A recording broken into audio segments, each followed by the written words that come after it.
আচ্ছা, নগদ 1 মিনিট একটা উদাহরণ দেই। এই যে প্যান্ডেলটা আপনারা করছেন, ধরে নেন আপনাদের এইটা বন্দর থানা না? বন্দর থানার অনেক কোটিপতি আছে দুনিয়ার লাইনে। সে যদি চিন্তা করতেন আমি একটা জনসভা করব, এই এতগুলো প্যান্ডেলে লোক আনবো, মাহফিল না, ধর্মীয় অনুষ্ঠান না, দুনিয়ার লাইনের একটা মজলিস, তার কি করতে হতো? এই লোকগুলোকে আসা যাওয়ার ভাড়া দেওয়া লাগতো। বাস্তব যেটা তাই বলতেছি। এরপরে আপনাদের ভাড়া দিছে নাই, দিবে? আচ্ছা, নাম্বার 2, এই লোকগুলোকে দুনিয়াদার বাহাদুর এখানে আসার আগেই এদের জন্য ভিআইপি চেয়ার বসার জন্য আপনাদেরকে দিছে ভিআইপি। পৃথিবীতে এর থেকে 3rd ক্লাসের বিছানা হতে পারে না। নাম্বার 3, চেয়ারে বসানোর পরে ফাঁকে ফাঁকে নাস্তা। কি ভাই, প্যাকেট কম পড়লেই চেয়ারের বাড়ি। আমি কি বানায় বলতেছি? আচ্ছা, আবার কিছু কুলাঙ্গার লাইভ বয় সাথে সাথে লাইভ মারে, দেখো আমরা দলের মানুষ কত বড় বেদ্য। চেয়ার যে উঠতেছে বাতাসে, জিন ঢুকছে জিন। সমস্যা কি? বলে প্যাকেট পাই নাই, তোরেও খামু, খাইতে দেব না, আমিও খামু না। আমি কি বানায় বলতেছি? আপনাদের এখানে কোনো নাস্তা মোনাজাতের পরে নাই, আশাও নেই। এরপরে কি বলে? এই মানুষগুলোকে নিয়ন্ত্রণ করার জন্য পুলিশ, পাওয়ার থাকলে র্যাব, আরো পাওয়ার থাকলে আরো যারা আছে প্রশাসনের, শেষ পর্যন্ত যদি দেখতো যে না ভয়, এবার কুত্তা। কারণ মানুষ বেইমানি করবে, কুকুর বেইমানি করবে না। বাস্তব যেটা তাই বলতেছি। কিন্তু দেখেন তো এই প্যান্ডেলটায় কে বড়, কে ছোট, কে ধনী, কে গরিব, কে আলেম, কে মূর্খ, সব একাকার হয়ে বসাই ঠান্ডার মধ্যে। যে দাঁড়ানো অবস্থায় সে দাঁড়ানো, যে যেভাবে আছে ওইভাবে। নিয়ন্ত্রণের জন্য পুলিশ আছে কতজন বলেন তো? প্রশাসনের কেউ নাই, কোন আওয়াজও। এই মুহূর্তে কেউ টেলিফোন করলেও ধরে না, কেটে দেয়। আবার দিছে, আবার কাটে। 4 বার দিলে 5 বারের বার মাথা নত করে রিসিভ করে, গাই মিয়া 4 বার কাটছি না, তুমি আবার দিলা কেন? বুঝো না কামে আছি। এই টেলিফোনটা যদি বউ দেয়, তাই রাইতে খবর আছে। কথা ঠিক না? এবার ফলাফল কি? এতগুলো মানুষ খাওয়া ঘুম বাদ দিয়ে ঠান্ডার মধ্যে 3rd ক্লাসের বিছানায় বইয়া বইয়া কি শুনতেছে, যার নগদ কিছু দেওয়াও যায় না। সব গাইবি বয়ান, গাইবি বয়ান, জান্নাতের বয়ান গাইবি, জাহান্নামের বয়ান গাইবি, বেহেশতের বয়ান গাইবি বয়ান, সব বয়ান শুনতেছে চুপচাপ। একটা পুলিশ নেই, কোনো আওয়াজ নাই। এটা কেমনে সম্ভব? ইসলাম মানলেই সম্ভব। কি মানলে? পৃথিবীতে এটা ইসলাম পারে, আর কেউ পারে না। এর নাম ইসলাম, এর নাম ইসলাম। শুধু এই স্মৃতি দেখে বহু হিন্দু মুসলমান হয়ে গেছে। ঈদের নামাজে দেখে এক ফকিরের ভোলা পুরা ময়দানের মানুষের কথায় উঠে বসে। হিন্দু কয়ে সারা দুনিয়ার কোন ধর্মেই সিস্টেমই নেই না। এটা তাহলে এইটা যে একটা শান্তি দিতে পারে তার নমুনা। সাথে সাথে কালেমা পড়ে। ইসলাম শান্তি দিতে পারে, কেউ পারবে না। চাপাবাজি করলে লাভ কি? পারছে কেউ? কি আব্রাহাম লিঙ্কনের আদর্শ, মাও সেতুনের আদর্শ, লেনিনের আদর্শ, কালমার্সের আদর্শ কেউ পারেনি, সব ব্যর্থ। আপনার আমার থেকে বিষয়ে ভালো জ্ঞান রাখেন, ইসলাম ছাড়া শান্তি আসবে না। বাকি আপনি ইসলামের পক্ষে যাবেন না যাবেন বা কি করবেন সেটা আপনার বিষয়। আপনি নামাজ পড়েন না, এই জন্য কি আমি কোরআন অনুযায়ী নামাজের বয়ান করব না? কি আপনাদের নিয়ম কি যে নামাজ না পড়লে ওখানে নামাজের বয়ান চলবে না? হ্যাঁ, তো আপনি কি করেন না করেন ওটা তো কথা না। কোরআন হাদিসের বয়ান চলতে থাকবে। আপনার অন্তরে যদি বাজে যায় হে আমি তো অন্যায়কারী, আপনি মাথা নত করে আল্লাহর কাছে তওবা করবেন, এটাই তো মুমিনের কাম। আপনি আবার হেনে বেহা হয়ে যাবেন, হুজুরে এই বয়ান করলো কেন? তাহলে কোরআন শরীফ থেকে আয়াতটি কাইটে দাও। হুজুরে জিহাদের বয়ান করে কেন? তো জিহাদের আয়াত কেটে দাও। হুজুরে রাষ্ট্র নিয়ে কথা বলে কেন? রাষ্ট্রের যে আয়াত আছে কেটে দাও। অর্থনীতির আয়াত আছে কেটে দাও না, আমরা ভুল পথে আছি, ওখান থেকে শুধরে সঠিক পথে আসতে হবে। আচ্ছা বলেন তো, আমার এই যে আমি এতক্ষণ বয়ান করলাম, কষ্ট হলো, আমি কিন্তু একজন হুজুর, আপনাদের বলছি হুজুর হন, বলিনি। আমি কওমি মাদ্রাসার সন্তান, আমি একবারও বলছি স্কুল বন্ধ করে মাদ্রাসায় যাইতে। আমি তাবলিগের লাইনের সন্তান, আমি একবারও তাবলিগে যাইতে বলছি। আমি পীরের মুরিদ, আমি একবারও পীরের কাছে যেতে বলছি না। আমি কি বলতে চাই, ও যুবক বাবারা, তুমি ডাক্তার হও, স্কুলে পড়ো, কলেজে পড়ো, ইঞ্জিনিয়ার হও, প্রফেসর হও, ওসি হও, ডিসি হও, এসপি হও, বেয়াদব হও না। আমি তোমাকে তোমার লাইনে রেখে পরামর্শ দিতে আসছি যে ওখানে থেকেই তুমি জান্নাতের পথে আগায় যাও। যুবক বাবারা বলো তো, তোমার লাইনের কোন যুবক কি নামাজি নাই? বাস, ওয়াজ শেষ, এটাই আসল ওয়াজ।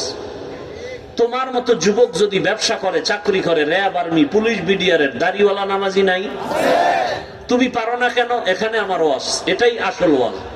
তুমি তোমার বিবেককে প্রশ্ন করো যে আমার লাইনের যুবক যদি স্কুল কলেজে পড়ে, নামাজ পড়ে, আমার কপাল কেন খারাপ? সহজ বয়ান, কোনো প্যাচ নাই। তুমি ভুলে গেছো মাত্র 2-4 সপ্তাহে যেই যুবক রক্তের ফোঁটা মাটির মধ্যে ফেলে গোটা দুনিয়াটাকে আলোড়ন তৈরি করে বলে গেল যে টাকায় পশু বিক্রি হয়, অমানুষ বিক্রি হয়, আমি হাদি টাকায় বিক্রি হই নাই। তুমি ভুলে গেছো যেই ছেলেটা রাস্তায় হাঁটে, মানুষ এসে টাকা দেয়। এই ফেসবুকের গোলাম বাবারা বলো, ইন্তেকালের পরে অ্যাকাউন্ট চেক করা হলো, কোটি কোটি টাকা তার অ্যাকাউন্টে। রাম বাম সব পাগল হয়ে গেল, এই ছেলে এমন। একদিনের ফজরের নামাজ সে জামাত ছাড়া পড়েনি।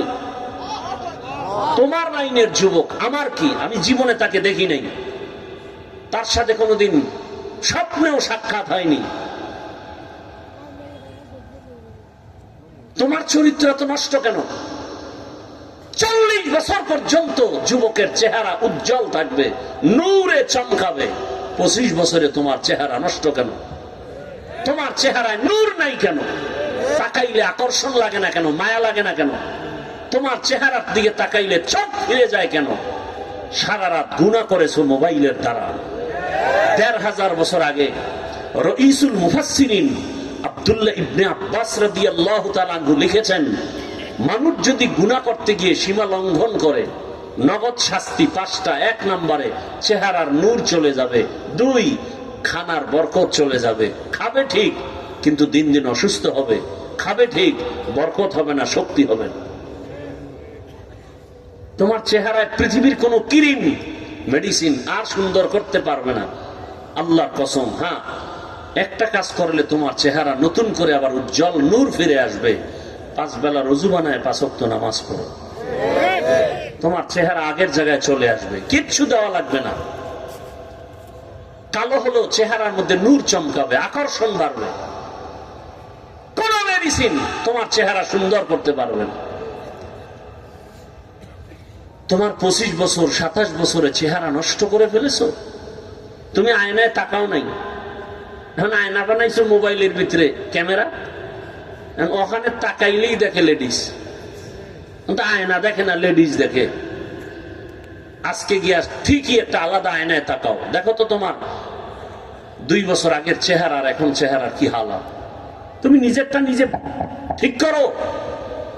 আমার এখানে এক বিন্দু স্বার্থ নেই, আমি তোমার পায়ে হাত দেওয়ার জন্য রেডি। আমাকে 100 হাত বা 200 হাত লম্বা একটা তার দিয়া মাইকের ফোন কানে লাগাও, আমি প্যান্ডেলে নেমে নেমে মানুষের পাও ধরে ধরে হাঁটবো আর বয়ান করবো আর পাও ধরবো আর বলবো, দাড়ি কেটে আমার রসুলের কলিজায় আঘাত দিও। আমার রসুলের সামনে কিভাবে দাঁড়াবা বলো তো বাবা, বলো। আমার রসুল তো লজ্জায় তোমার দিকে মাথা চোখ দিয়ে তাকাবেন না। আওলাদে রসুল হুসাইন আহমদ মদনী রহমতুল্লাহ আলাইহি, বেয়াদবি ক্ষমা চাই সবার কাছে, আল্লাহর ওয়াস্তে ক্ষমা চাই। আমি পাও ধরতে আসছি, আমি লাথি দিতে আসি নাই, আমি আঘাত করতে আসি নাই, আমি বুকে লাগাতে আসছি। আওলাদে রসুল হুসাইন আহমদ মদনী রহমতুল্লাহ আলাইহি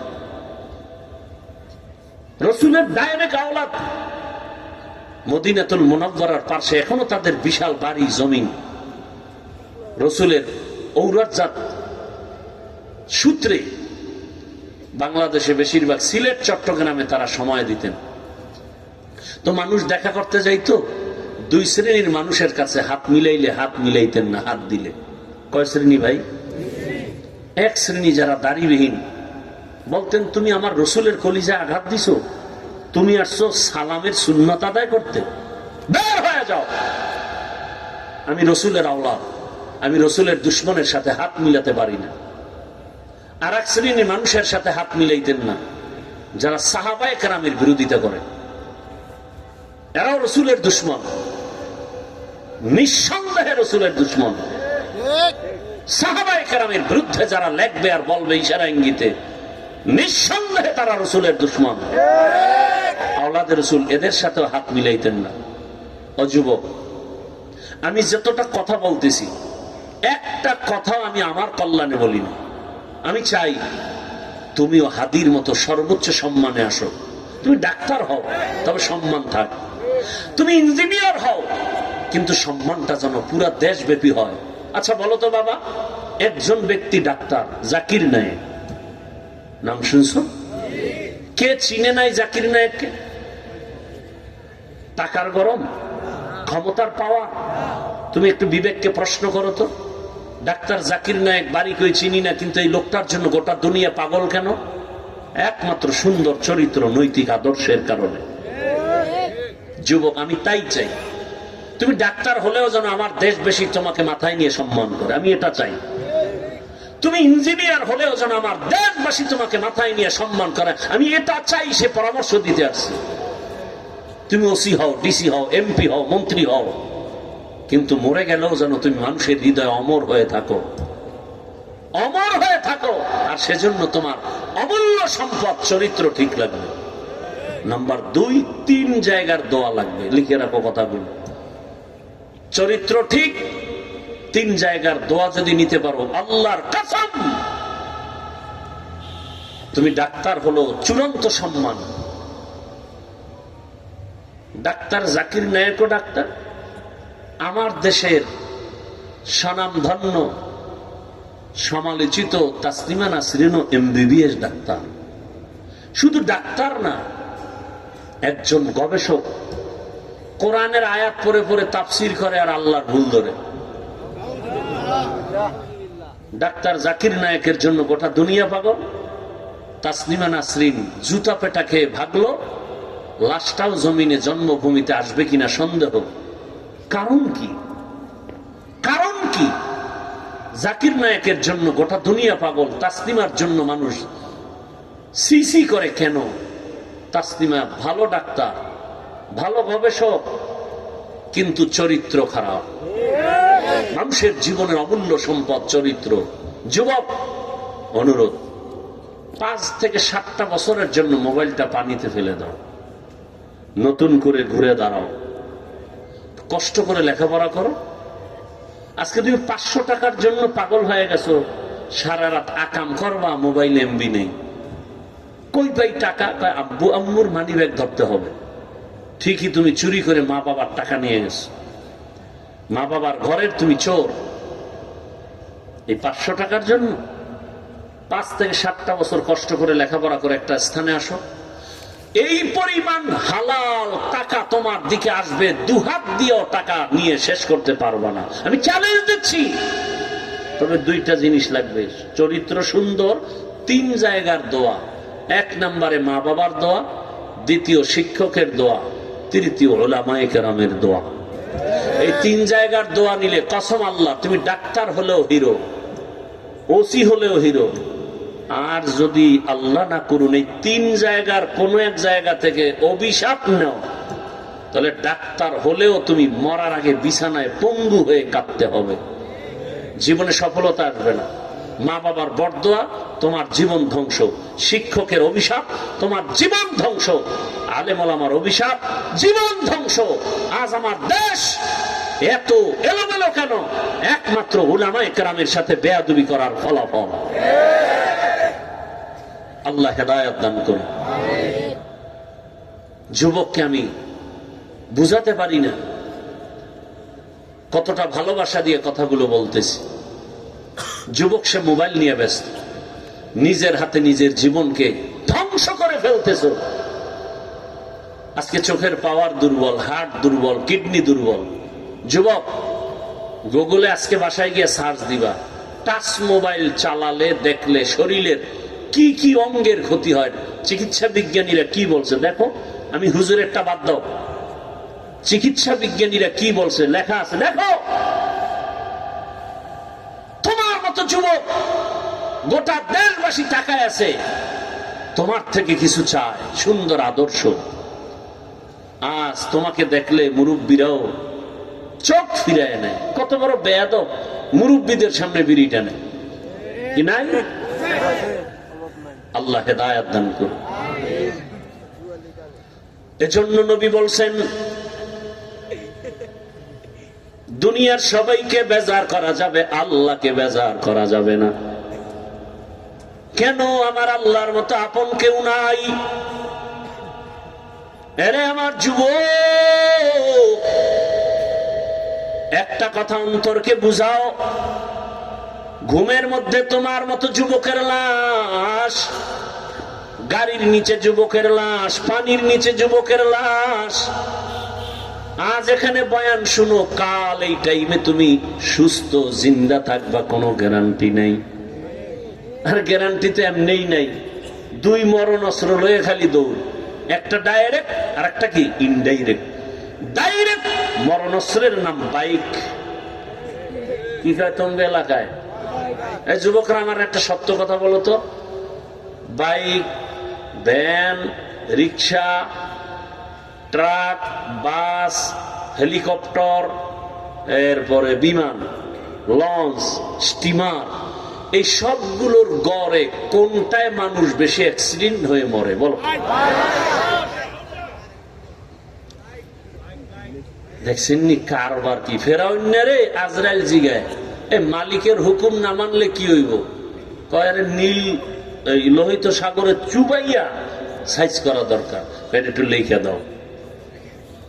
আমার মন চায় তোমাদের থেকে লিখিত নিতে, লিখে দাও। বাইকে মরে, যেদিন মরবা কাগজটা নাকের সামনে ধর্ম। গড়ে মানুষ মরে বাইকে, তো সেই বাইকে তুই চলো না। মায়ের থেকে ডেলি বিদায় নিয়ে যাবি যুবক, যে মা ফেরত আসতে নাও পারি, কারণ ভালো কামে তো যাও না, যাও তো আকাম করতে। আর বাইকে উঠলেই তো শরীরে খালি আগুন, পেছনে যদি বিপরীত পার্স থাকে তো আরো আগুন। এটা হলো ডাইরেক্ট মরণাস্ত্র, আর মোবাইল হলো ইনডাইরেক্ট মরণাস্ত্র। কিডনি খাবে, হার্ট খাবে মোবাইল, চোখ খাবে, ব্রেন নষ্ট করবে, চরিত্র নষ্ট করবে। এক কথায় তোমাকে মোবাইল এমন এক অস্ত্র, অমানুষ বানায় দিব। অমানুষ, তুমি মানুষ না। আল্লাহ হেদায়েত দান করুন। ও যুবক বাবা, কাল মরণের খবর হয়ে যেতে পারে মরণের ঘুমের বিছানায়। সকাল 11টায় আম্মু জান ডাকবে, বাবা ওটার কত ঘুমাবি? জবাব নাই। মায়ের অন্তরে একটা দাগ কাটে যাবে, যে মনে হয় না জানি বাবার কি হয়ে গেল। দরজা লাথি দিয়া খুলিয়া দেখবে, পুরা বডিটা টাচ করে দেখবে বরফের মতো ঠান্ডা, পাথরের মতো শক্ত। ও যুবক, একটু চিন্তা করো না। মা চিল্লায় বলবে, কে কোথায় আছো? আসো, আমার বাবা দুনিয়ায় নাই। তোমার বাবারও দেখবা, আমার মাওলা যদি কুদরতের রাস্তা খুলে দেয়, তাকায় দেখবা, কুদরতি ভাবে দেখবা বাবা এসে কাঁদতেছে। এই শীতের মধ্যে রাতের বেলা ঘুমের মধ্যে মা খোঁজ নেয়, যদি দেখে গায়ে ল্যাপ কম্বল নাই, মা আইসা একটা ল্যাপ দিয়ে দেয়, কম্বল দেয়। কিন্তু কালকে যদি মরে যাই, আমার মা বাবা আমার গায়ের গেঞ্জিটা বেলেট দিয়ে কেটে রাখবেন। আমার হাতের ঘড়িটা আর একজনের হাতে দিয়ে বলবে, এটা হাফিজুর রহমানের ঘড়ি না। বন্ধুটা আমার আপনজন মোবাইল থেকে নাম্বার ডিলিট করে বলবে, বন্ধু নাই, নাম্বার রেখেও লাভ নাই। যুবক, দুইটা চোখ বন্ধ করে একটু খেয়াল করো না। জীবনে তো দাড়ি কম কাটো নাই, পার্কে কম দৌড়াও নাই, রাতে মোবাইল কম চালাও নাই। একটু ভাবো, দেখবা তুমি তাকায়, বাবা টেলিফোন করে, ইমাম সাহেব আমার বাবা ছেলেটা দুনিয়ায় নাই, তাড়াতাড়ি আসেন, জানা জানা দিয়া যাবেন না কোথাও। বাবায় কাঁদবে আর বলবে, একদল বাজারে গিয়া সাদা কাফন কিনে নিয়ে আস, আর এক দলকে বলবে তাড়াতাড়ি গরম পানি কর, গোসল করাতে হবে, আর এক দলকে বলবে বাড়ির পেছনে বাঁশবাগানে কবর খনন করো। তোমার মায়ে যে রাতে কম্বল দেয়, তারা এবার বলবে না, তাড়াতাড়ি ঘর থেকে বাইরে লাশটা নামাও, আর ঘরে রাখা যাবে না, বাহিরে লাশটা নামাইয়া ওই একটা চাদর দিয়া আবৃত করে এরপরে ভিন্ন লোকের আইসা গোসলখানায় নিয়ে যাবে, গরম পানি দিয়া গোসল করাইয়া সাদা কাপুনের প্যাকেট বানাইয়া যখন খাটে উঠায় জানাজার দিকে নেয়, জানালা দিয়া মা তাকায় আর বলে, আমার বাবারে কোথায় নেও? বলে, জানাজা দিয়া কবরে রাখবো, নিয়ে যাইতেছি। মা ডাক দিয়ে কয়, আমার বাবায় যাবার রাতে আইসা আম্মু কয় ডাক দিত, আজকে রাতে কে আমার আম্মু বলে ডাকবে? আমার বাবারে তো নেও, তবে শেষবারের মতো একটু চেহারাটা দেখাও। কাফনের মুষ্টি খুলিয়া তোমার আমার চেহারাটা মা দেখবে আর কাঁদবে, আর বলবে, রে মালিক, আমারে আর আম্মু বলে ডাক দেওয়ার তো কেউ নাই। ওরে তোমাকে কবরের মধ্যে জানাজা দিয়া যখন রাইখা সবাই পাড়াইয়া পাড়াইয়া মাটি দিয়া চলে যাবে, ওই কবরে এখন তুমি আমি একা হয়ে যাব, ডানে মাটি বামে মাটি, উপরে নিচে মাটি, অন্ধকার। এমন এক হালাত হবে, দুইজন ফেরেশতা আসবে প্রশ্ন করার জন্য। ও যুবক, যদি দাড়ি ছাড়া কবরে যাও, নামাজ ছাড়া যাও, নবীজি বলেন আমার আল্লাহ রাগ হয়ে বলবে, রে কবরের ফেরেশতাই নাফরমানের ধর, কবরের ভেতরে জাহান্নামের আগুন জ্বালায় দাও। দুনিয়াতেই নাফরমান আমার দেওয়া পানি, আমার দেওয়া সূর্যের আলো, চাঁদের আলো, নদীর মাছ, গাছের ফল, জমিনের ফসল খাইয়া আমার হুকুম মতো নামাজ পড়ে না, সারা রাত মোবাইলে গুনাহ করেছে। আল্লাহ রাগ করিয়া শেষে বলবেন, কবরের মাটি এই নাফরমানের দুই দিক থেকে জোরে জোরে চাপ দাও। এত জোরে চাপ দিবে পাঁজরের হাড় চুরমার হয়ে যাবে। বাবা, একটা মশার কামড় সইতে পারো না, বেতের বাড়ি সইতে পারো না, গুনাহ নিয়ে কবরে গেলে জাহান্নামের গরম কেমনে সহ্য করবা? ও পর্দার আড়ালের মা বোনেরা, বৃদ্ধ বাবাজিরা, আপনাদের মতো কত মা কত বোন এখনো আছে পর্দা করে, নামাজ পড়ে, মোবাইলে সময় নষ্ট করে না। ভিন্ন মা বোনেরা কেন মার্কেটে মার্কেটে ঘুরিয়া বেগানা বখাটের নজর দিয়া নিজেও ক্ষতিগ্রস্ত হন? আপনার সন্তানের ভবিষ্যৎ নিয়ে কি ভাবেন না? আপনি মরে গেলে সন্তান এক সময় তো গর্ব করবে, আমার আব্বু আম্মু বড় ভালো ছিল, কোনদিন আব্বু আম্মু তর্ক করে নাই, মোবাইলের সময় নষ্ট করে নাই, মা বাবা নামাজ পড়তো, আমাকেও নামাজের দাওয়াত দিত। এক সময় সন্তান দোয়া করবে। আর যদি ভালো চরিত্র দিয়া যেতে না পারেন, সন্তান এক সময় ধিক্কার দিয়া বলবে, আমার আব্বু আম্মুর চরিত্র খারাপ, আমি কেমনে ভালো হব? আমার আব্বু আম্মু সারাদিন ঝগড়া করতো, গালাগালি করতো, মোবাইল নিয়ে ব্যস্ত থাকতো, বেগানার পেছনে দৌড়াইতো, নামাজ নাই, রোজা নাই, আমাকেও কোনোদিন ভালো পথে ডাকে নাই। ওই মা বাবাকে ধিক্কার জানাবে। অতএব মা বোনদেরকে অনুরোধ করে বলবো, বাবাজিদেরকেও বলবো, এখনো সময় আছে, তওবা করেন, আর কোনদিন নামাজ ছাড়বেন না, বেপরদায় চলবেন না। মা বাবার দোয়া নিয়া, শিক্ষকের দোয়া নিয়া, ওলামায়ে কেরামের দোয়া নিয়া, ও যুবক তুমিও চলবা নবীর আদর্শে, আর দাড়ি কাটবা না, নামাজ ছাড়বা না, বেপরদায় চলবা না। তওবা করার মতো যদি নিয়ত হয়, মুনাফিকি যদি না থাকে, খাঁটি তওবার নিয়তে দুটো হাত আল্লাহকে দেখায় দাও। আয় আল্লাহ, হাতগুলো কবুল করে নেন, তওবা কবুল করে নেন। তওবার উপরে মজবুত হইয়া আমাদেরকে রাসূলের আদর্শে চলার তৌফিক দান করেন, আমিন। ভাইরা আমার, সেই শুরুর কথা মনে আছে না? আমার হেলালি ভাই আসছেন, কি বয়ান শুনবেন তো? কি 1-1.5 ঘন্টা টাইম দেওয়া যাবে না? আমি তো বলছি আধা ঘন্টা টাইম দিবেন ঘড়ি ধইরা, এরপরে যদি দেখেন বয়ান ভালো লাগে না তাহলে চলে যায়। আর আমার সাথে সাক্ষাতের জন্য পারাপারি